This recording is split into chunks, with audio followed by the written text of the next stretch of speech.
And we're back. Hey, everybody, it's me, Jared Bendis, about to give you tutorial number 4 on how to make a rail shooter in Game Maker Studio 2. So this one's going to be a little different than the other one. First of all, I apologize for part 3. Part 3 was good, but I was a little bit flaky at it. I don't know what's wrong with me. I got to the end of everything properly, but every so often I made a few mistakes, which is part of the process, by the way. We do make mistakes, and we recover well from them. All right, so what are we doing today? First of all, I want to make sure everyone realizes that I do have the chat window open. So if you are here and you are following and you want to say hi, and I can't see the comments.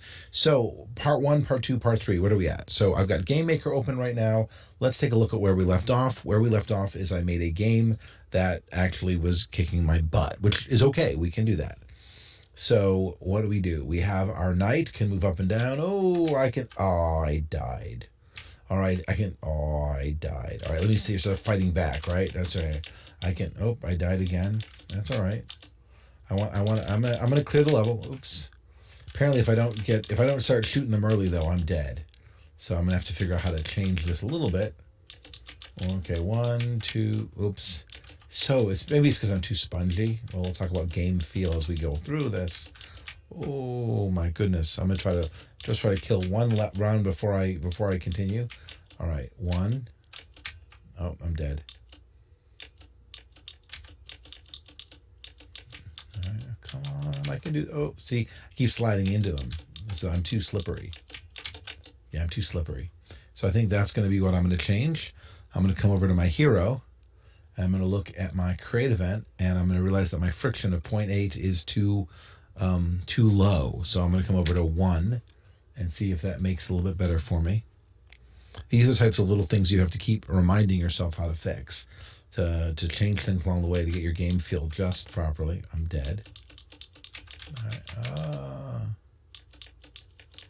1, 2.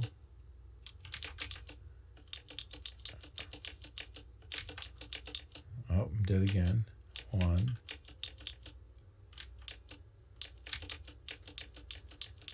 Well, I'm dead again. 1. Oh, I'm dead again. Oh, almost. Come on, I can do this. No. Oh, come on. This one. Oh, kicked my butt. I can do this. You're like, you're terrible. Yes, I am terrible. I'm terrible at this game. Maybe they're firing too quickly. Maybe that's the other problem. Maybe they're just too rapid firing for my... Yeah, they may be firing too fast. Because I'm not given the opportunity to defend myself. Of course, now that I say that, I'm going to win.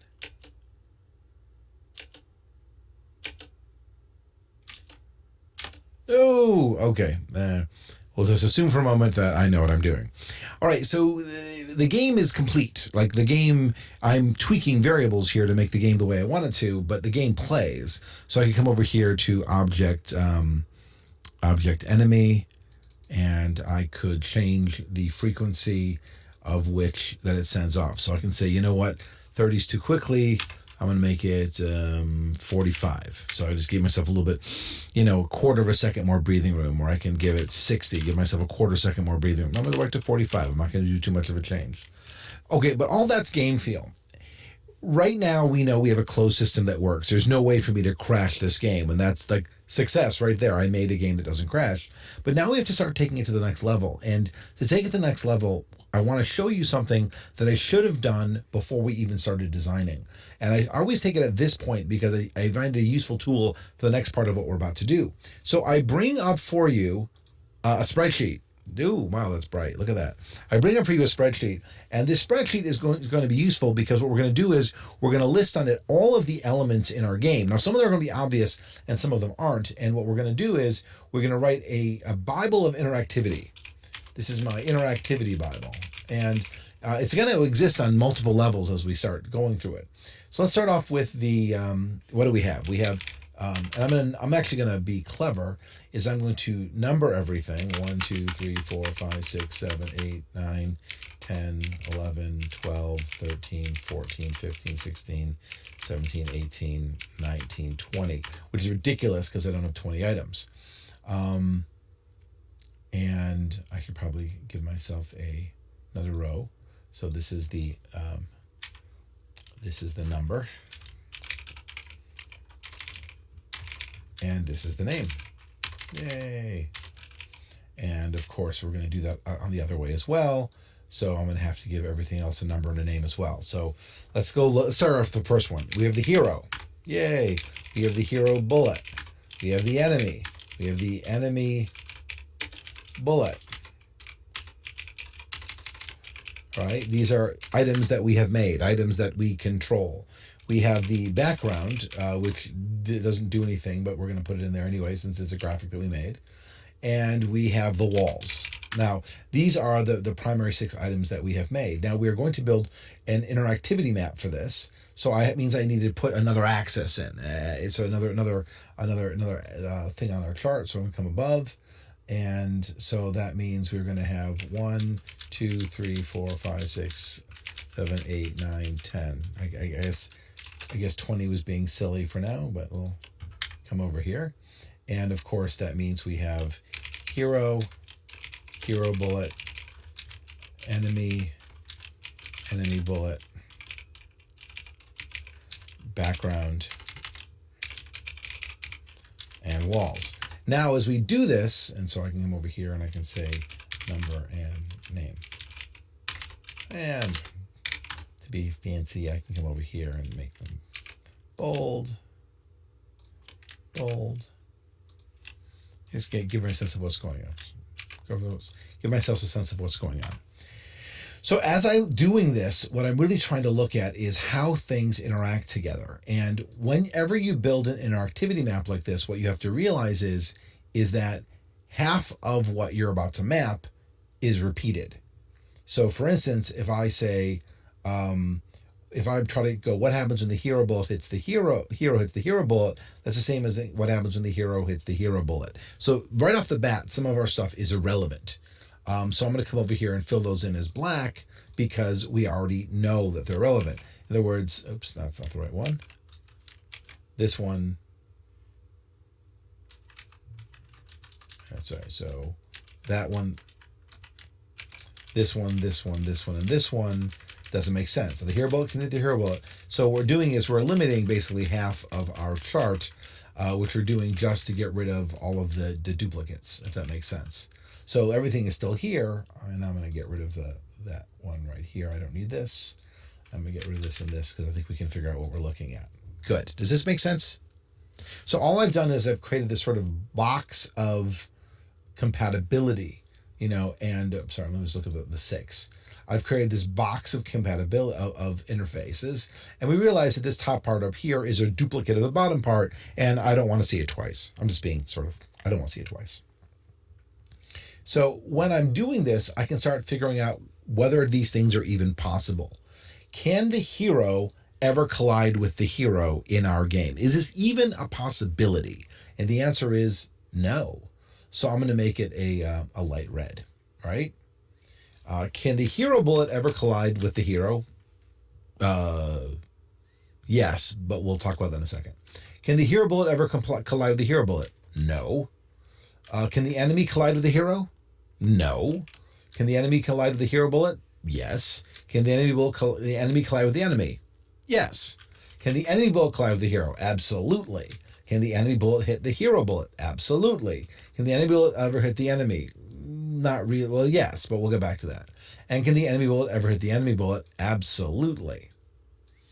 Can the hero hit the background?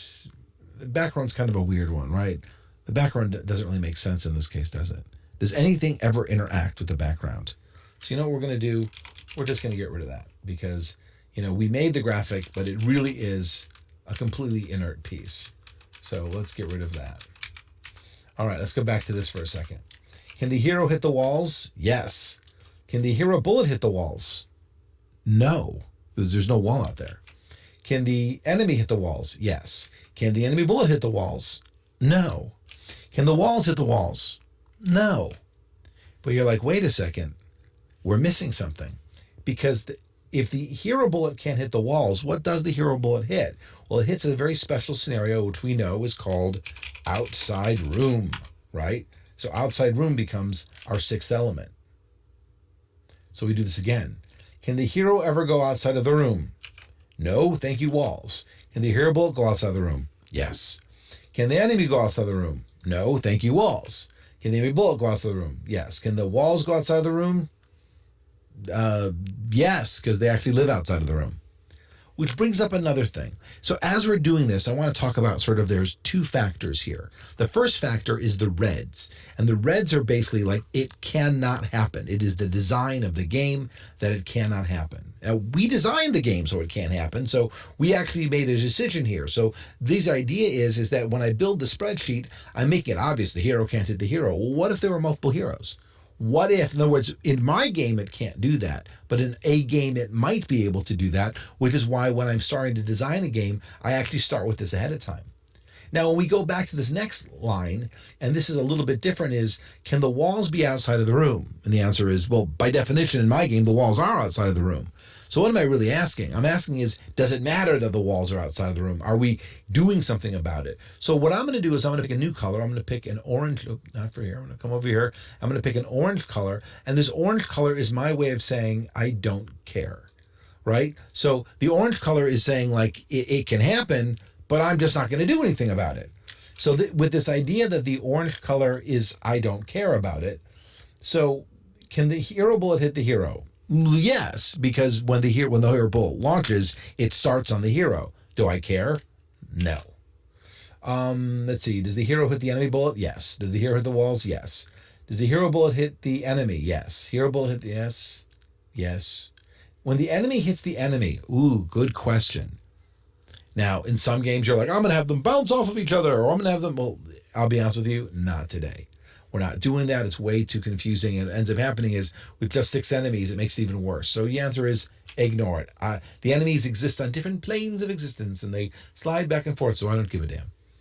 All right, can the enemy hit the enemy bullet? Now, this is a funny one as well, because we could literally have the enemies in the back hitting the enemies in the front. Also, we could have the enemies killing themselves, and it's way too much confusion. So again, we're going to do it like with the idea that they're two-dimensional, but they're different planes of existence, so we're going to ignore that as well. All right. The enemy bullets hit the enemy bullet. That's a great other example as well. Can the enemy bullet hit the enemy bullet? It's actually a rare occurrence, and we're going to ignore it. Enemy bullet outside the room. Walls outside of the room. And I guess the question was, can outside of the room be outside of the room? And the answer is, I guess outside of the room is outside of the room. It's a strange verbiage here, and we can either put it in red or we can put it in orange, but it doesn't matter. You can see, however, from this little conversation, A, why I didn't do this when we started, but also why doing this now lets us think about other things. What are the combination of things that we can do? What are these things that you do something and something happens? Again, sometimes it's only from one direction, which is why now that I've got the sort of the Uber approach, everything you see on the screen is right here. But now I can start looking at some of these other things that we have happen. For instance, I can start putting in things that aren't actually objects in the room. I can say the up key, the down key, the space key. All right. So the up key, the down key, and the space key. Again, orange means nothing happen. Since this is purely on top of the hero, that means everything else is everything else is irrelevant, right? Because it is. The up key only affects the hero. Down key only affects the hero, and the space key actually only affects the hero as well. Well, the space key spawns a hero bullet. The space key does itself nothing to the hero bullet. All right, so that's what we have right there. So we've got 9 elements here that make sense. I'm going to sort of stop going the other direction because we're dealing with elements that are on the screen. I don't think we're going to see much more, the up key and the up key and the down key and the down key and the space. It doesn't matter at this point. But now we sort of have this idea of what's going on, at which point I can start. And again, this may expand in a moment, but let's number them. 1, 2, 3, 4, 5, 6, 7, 8, 9, 10. And what I've done is I've just created a number of every single place that we have to think about some sort of a combination happening. And of course, because I'm going to have to do something about those, I will label them green. Is it making sense? I'm watching the chat window. No one's going, what the hell? Now, some people will kind of laugh when I do this and go, come on, you really don't do this, do you? The answer is yes, of course I do. Not all game design just happens in your head. People, have multiple, papers and Post-it notes and design documents. And for me, this is the simplest form of a design document, even though it's a very straightforward two-dimensional game. I think it's a nice way of kind of looking at this and deciding what it is that you're going to do. Now that we have these scenarios, right? So I've got this scenario. 1, 2, 3, 4, 5, 6, 7, 8, 9, 10. Oh, and the scenarios will grow from here, by the way. But the idea being is that as we look at these scenarios, things make our lives a little bit differently. We've got to ask ourselves, at each scenario, what happens? And that's what happens, right? It's a programmatic thing. Now, a lot of these we've already done, right? What happens? But there's a couple other things that we have to ask ourselves as well. Not only what happens, but what does it look like? And that's a sense of, is there some graphical response that I need to come up with? And what's neat about that is that we're going to start thinking about other things like our animations. It's a great way of coming up with an animation checklist. We're dealing with our basic premises here, a hero and a hero bullet, enemy and enemy bullet, walls in and outside of a room. But this idea about what happens and what I have to build, and all of a sudden we're like, wait a second, if that's the case, there's another status. There's a really great one here called idle, right? Idle. Yeah, there's an idle status, right? And you can say, wait a second, idle means nothing's happening. And then we can sit there and talk about sort of moving as a status as well. So we've gone from what it is to what you're doing to nothing. And all of a sudden you're like, oh, wait a second, what do I have to deal with these? Well, the good news is that outside of the room does not have an idle or a moving status, and neither do the walls because they're invisible. The rest of these, however, are valid, right? There's an idle and a moving status for each one of these things, as we will get to. Oops. So let me just paste the rest of these in, and then we will come over here and add them to our list. Don't worry about the list growing. The list does not give us more work to do. What gives us more work to do is the fact that this is what's happening. I see that, by the way. I see the fact that that's an 18. Good. So what happens? What does it look like? Now we have to ask yourself, the other big question is what does it sound like? That's right, because this is a great way of coming up with a sound effects list. So, and then of course, this is the programming right here. You can't see me waving my hand, but I'm going up and down. This is the programming. This is the graphics. This is the sound effects. And the last one is score. Now, as we continue, I want to point out that this gets personal. I'm going to change some of these things based on my preference in the game. You are going to be able to change the things that you want to do based on your preference of the game. I'm giving you an assignment. If you're one of my students watching this, you've had an assignment to do. If you're not one of my students watching this, and you're like, oh my God, I'm going to start by building the rail shooter that Jared set up. That's great. And at some point you're going to go, but mine's going to be different, and that's okay. But as you start to make these modifications, you want to start tracking them. So you want to sit there and going, what I need to think about where? Now, let's do this by the numbers.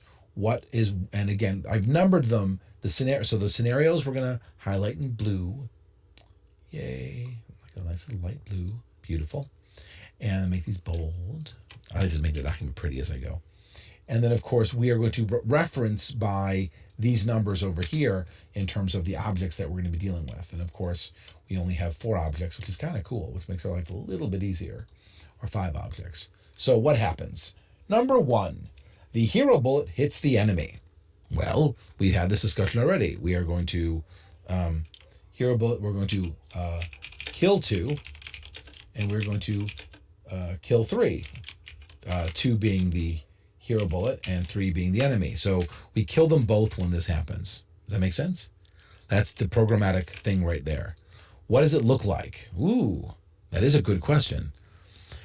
So normally what this looked like, I would have an enemy death animation, right? And that we know that that's what happens is an enemy death animation. I probably could come over here and nickname these things now. One is called enemy hit, all right? That makes sense, right? That's what happened. The enemy was hit. Kill 2, kill 3, enemy death animation. What does it sound like? Ooh, that's a good question. Do I want an enemy death animation noise? The answer is yes. So we're going to call this sound 1. Yeah, so sound, I'm just going to say yes. We'll deal with it later. And score, of course, this is where we're going to score. You're going to say plus 100. Of course, you can't put a plus sign in Google Sheets or weird things happen. So I'm going to come over here and put it in quotes. Plus 100. And then it makes it pretty. There you go. Plus 100. Yay, you scored. Number 2. Scenario number 2. The hero is hit by the enemy bullet. Ooh, right? This is hero hit. Beautiful. All right, so now what do? Well, we kill the enemy bullet, which is number 4. We kill the hero, which is number 1. Basically, we kill them both. And now we have the hero death animation. Ooh. And then, of course, is there a sound? Absolutely. Score, yay. Sounds 2, and then we say yes, sorry. And is there a score for this? Now, here's a funny one. You have a certain number. It's a finite death approach, right? So let's say you're like, I want to lose 100 every time he dies. Well, he dies 3 times, so that's negative 300. And it's a constant from every game to game to game. So it's irrelevant. So no, never mind. Next, 3. The hero bullet hits the enemy bullet. All right, what do we call that one? When bullets collide. Oops, that's not collide. When bullets collide. Excellent. So what happens? Well, what is that? 3 is when 4 hits 2. We kill them both. Kill 4. Kill 2. Now, is there an animation for this? Now, you could do this. You could sit there, I'm going to make a boom exploding animation, right? So it'd be, bullets exploding animation. Animation. Ooh, we're going to do that. So that when the bullets hit each other, it's going to go kapow all over the screen, which will be a fun thing to program, but we haven't done yet. All right. And is there a sound effect for that? Ooh, that's an interesting one. Probably we want some feedback for that. And sure, we'll score this one. You'll get 5 points for that. I don't know, I'm making it up. 4. The hero hits the walls. All right. Hero hits wall. All right. What do? We bounce. We know that one. We stop and bounce, but we bounce. What does it look like? Nothing special. Nothing that we don't do anything that we haven't already done. We just stop. So there's no graphics. Is there a sound effect? When you hit the wall, it goes boink, boink, boink. I prefer not to. There's reasons not to do that, but we'll put it in there. For now, we'll put it in there. Are we going to put a scoring thing in there? Ooh, you lose points if you hit the wall. Well, I could do that. I don't want to make it so it's very obvious. I don't want to make it so you can see something like this, but for our purposes, we are not going to do that. Number 5, the enemy hits the wall. All right, so we can put this in. Enemy hits the wall. I want to take a moment and realize, you see how quickly I went from this absolute list of things happening to narrative, and how that narrative translates into what it is that we're doing programmatically. When enemy hits the wall, we, of course, change direction. What does it look like? Nothing special. What does it sound like? Definitely nothing special. And we don't score for that as well. You don't want to have things make noise that the user isn't really actively doing. I'm not when the enemies fire, we're not going to have the enemy go patoo patoo patoo, because it'll just be, you don't feel where it's coming from. It won't necessarily make sense to you. 6, the hero bullet goes outside the room. Hero bullet leaves. All right. What do we do when that happens? What is 6? 6 is hero bullet leaves, and that would be number 2. So we kill number 2. Kill number 2. That's it. What does it look like? Nothing. What does it sound like? Probably nothing. We're probably not going to have it go, I've left the room. I could be funny about that. Since there's only one hero bullet, that actually would be interesting. So, Yeah, you know what? I'm gonna put a yes in there. We're gonna put in more sound effects and make sense so that you can understand why. And of course, I can penalize you for misses. Now this is interesting. I can come over here and say, you know what? If you miss, you lose a point. It actually does make a difference. Next, 7. When you press the up key, all right. Now we're at the user controls, up, and then when you hero is 1, so that was 1 goes up. All right, what does that look like? And that is the hero up animation. Oh, look at that. Now we have something there. What does it sound like? Nothing. And of course, there's no score for that. Do it again. 8 is, wait. Oh, sorry, that's 7. That's 8. Oops, sorry about that. Let's come back and put that down over here in the meantime. I skipped one. It, of course, happens all the time. Dun-da-da. Hero. All right, 8, 7.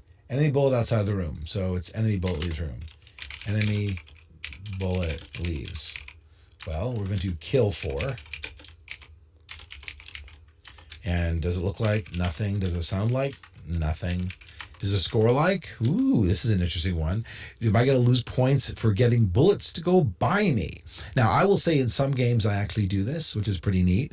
But in this game, we will not be doing that. But this is actually a very valid one right here. This one is actually very much falls into the I have a choice here. And I want to remind you, some of these things are never relevant. And some of these things are like, ooh, this could be. So I'm going to come over here. I'm going to put down 0.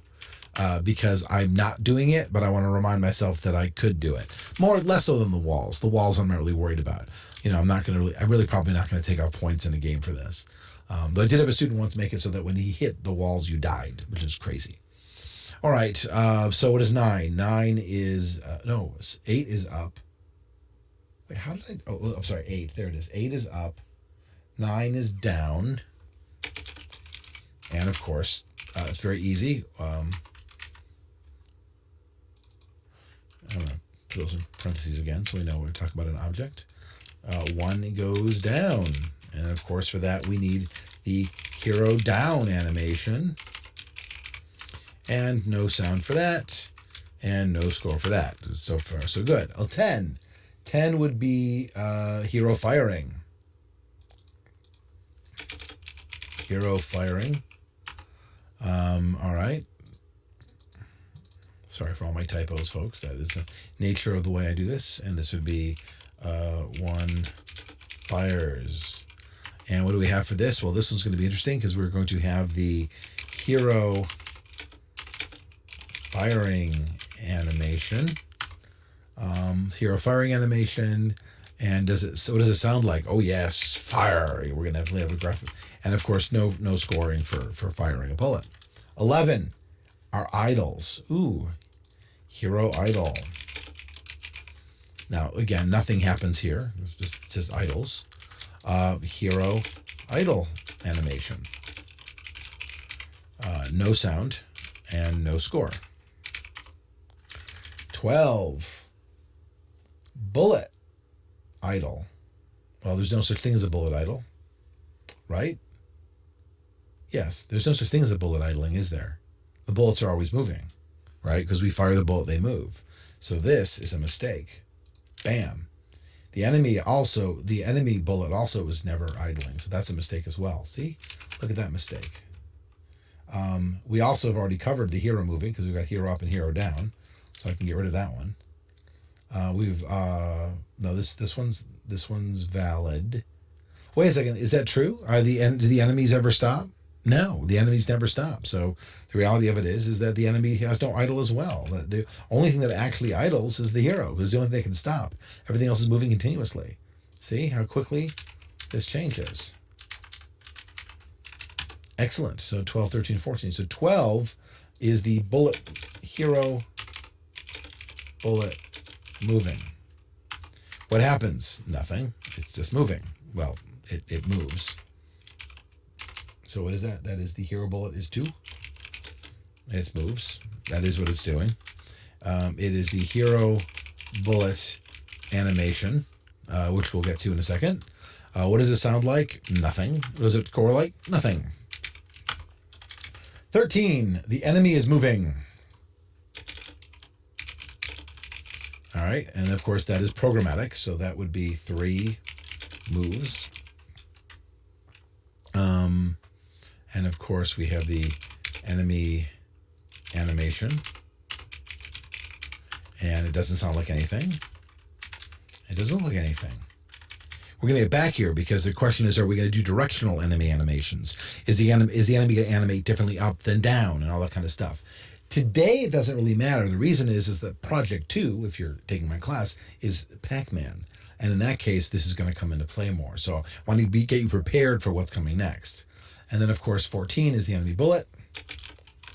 Enemy bullet. And the question is, what is that? That is 4.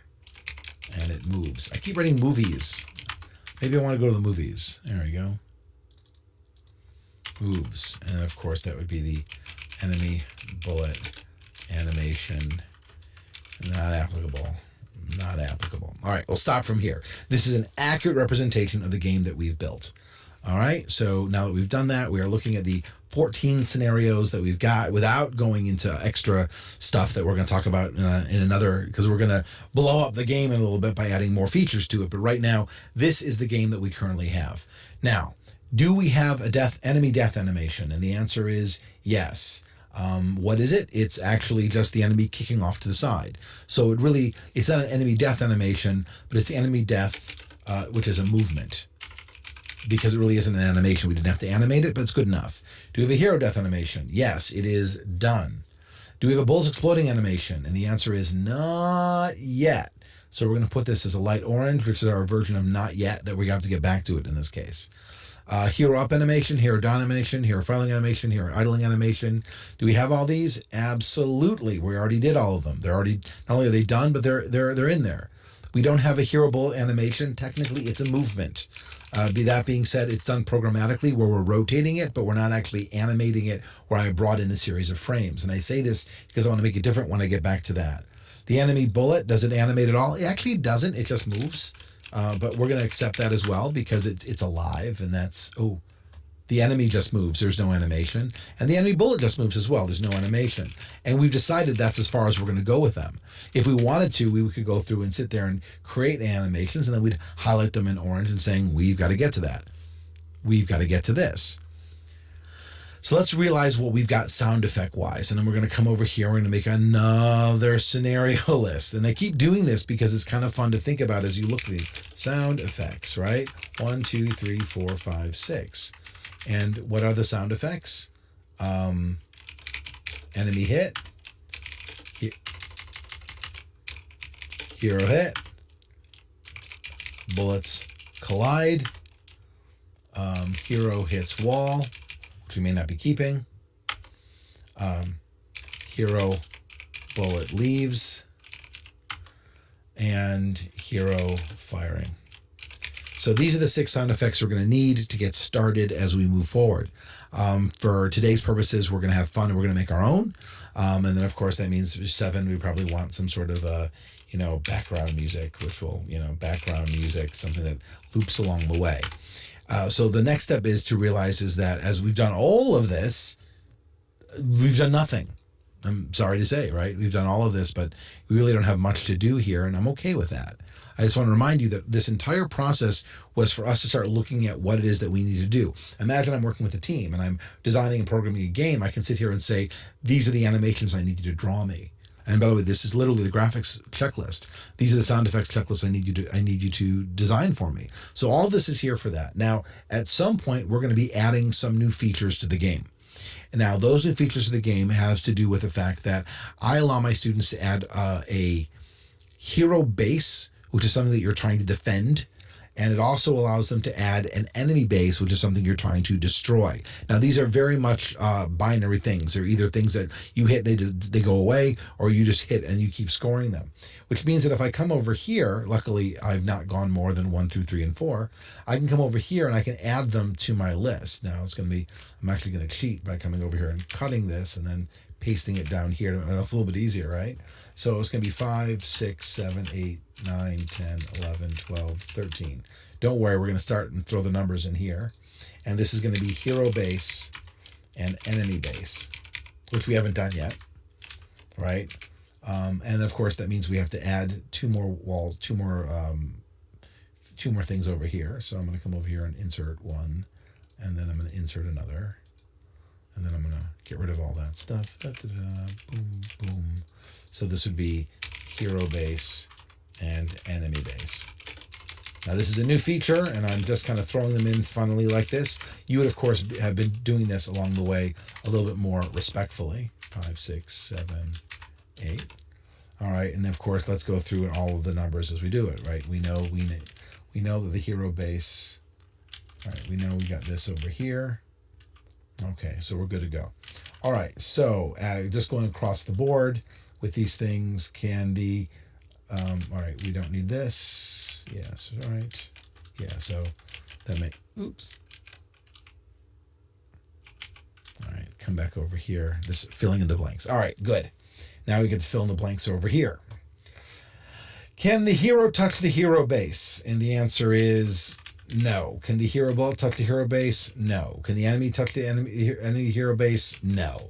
Can the hero base touch the hero base? No. See how quickly this narrows it down to only the bullet can touch the base? Can the hero touch the enemy base? No. Can the hero bullet touch the enemy base? Yes. Can the enemy touch the enemy base? No. Can the enemy bullet touch the enemy base? No. Can the enemy base touch the hero base? No. Can the enemy base touch the enemy base? No. Can it touch the walls? It depends on how we do it. It can touch the walls. So we are going to leave that as a distinct possibility. It depends on whether or not our enemy base can move.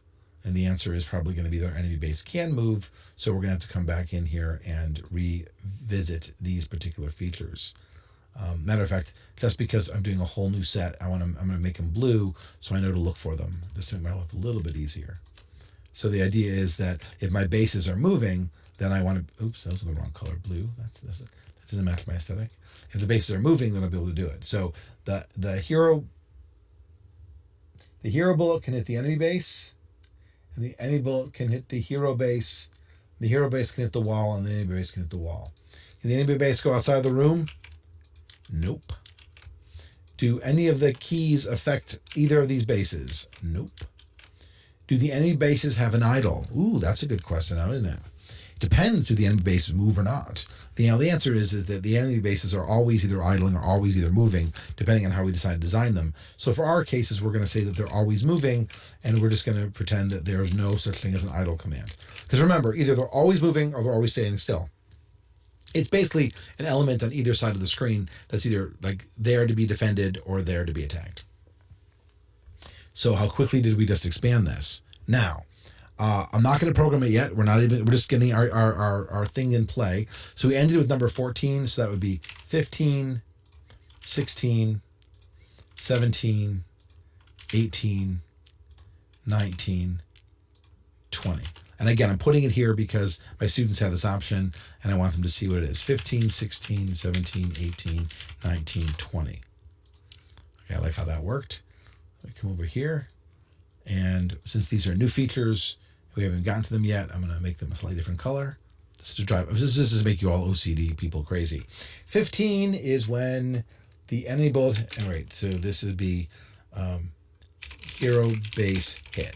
16 would be enemy base hit. 17 would be hero base hits wall.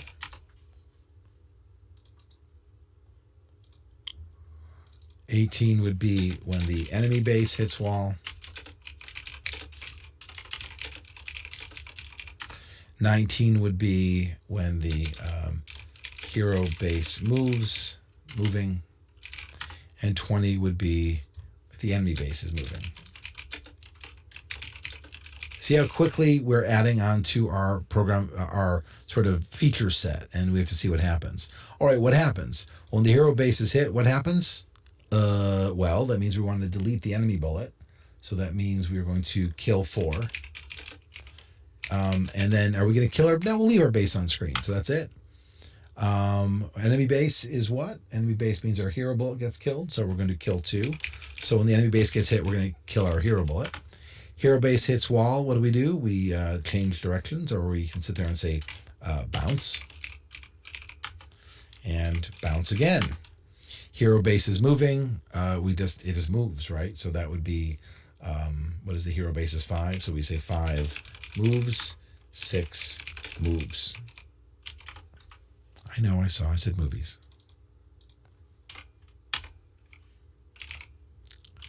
Beautiful. What does it look like? Hero base hit. Ooh, hero base hit. Now this is an interesting one because a hero base hit would be hero base hit animation. We don't have one of these yet. Enemy base hit animation, and we don't have one of these yet. Hero base hits wall. This changes direction, so I don't care about that. Nothing special there. Enemy base moving, which means we need to have a hero base moving, hero base, and again, we'll probably just do movement instead of animation, and we'll do an enemy base movement instead of animation. Do we have that graphic yet? No. So these are all new to us. So in our checklist of things that we're trying to add, 1, 2, 3, 4 things are now in this orange category. So we have to make 5 graphics up before we go on and start doing more things. What does it sound like? Ooh, when the hero base is hit, it's going to sound like something. When the enemy base is hit, it's going to sound like something. But nothing for the rest of this.